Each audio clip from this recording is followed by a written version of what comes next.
I tried hard to be proud of my service, but all I could feel was shame. And racism could no longer mask the reality of the occupation. These were people, these were human beings. I've since been plagued by guilt anytime I see an elderly man, like the one who couldn't walk, who we rolled onto a stretcher and told the Iraqi police to take him away. I feel guilt anytime I see a mother with her children, like the one who cried hysterically and screamed that we are worse than Saddam as we forced her from her home. I feel guilt anytime I see a young girl, like the one I grabbed by the arm and dragged into the street.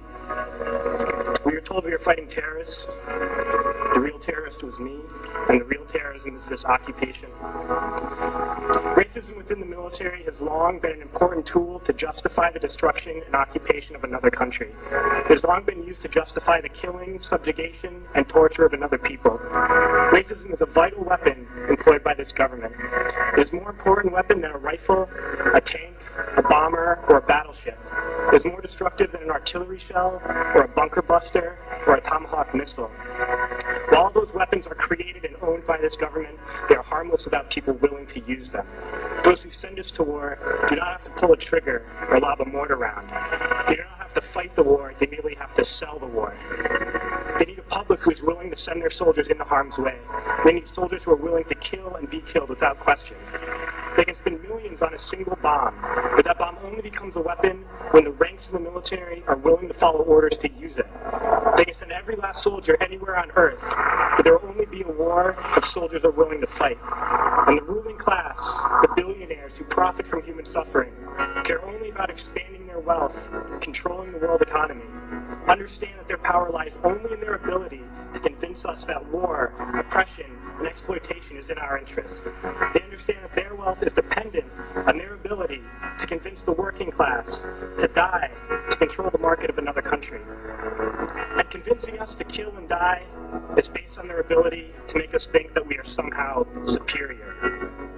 Soldiers, sailors, Marines, airmen have nothing to gain from this occupation. The vast majority of people living in the U.S. have nothing to gain from this occupation. In fact, not only do we have nothing to gain, but we suffer more because of it. We lose limbs, endure trauma, and give our lives. Our families have to watch flag-draped coffins lowered into the earth. Millions in this country without health care, jobs, or access to education must watch this government squander over $450 million a day on this occupation.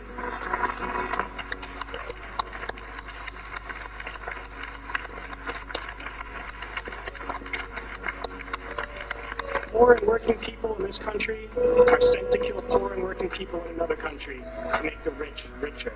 And without racism, soldiers would realize that they have more in common with the Iraqi people than they do with the billionaires who send us to war.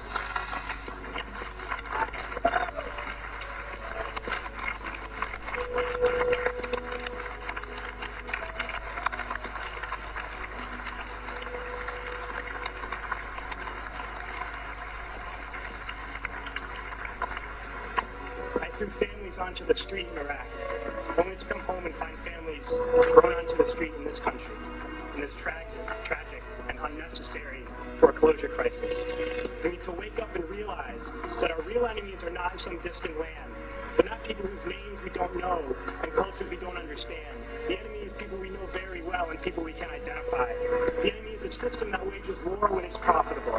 The enemy is the CEOs who lay us off from our jobs when it's profitable. It's the insurance companies who deny us health care when it's profitable. It's the banks who take away our homes when it's profitable. Our enemy is not 5,000 miles away. They are right here at home. If we organize and fight with our sisters and brothers, we can stop this war, we can stop this government, and we can create a better world.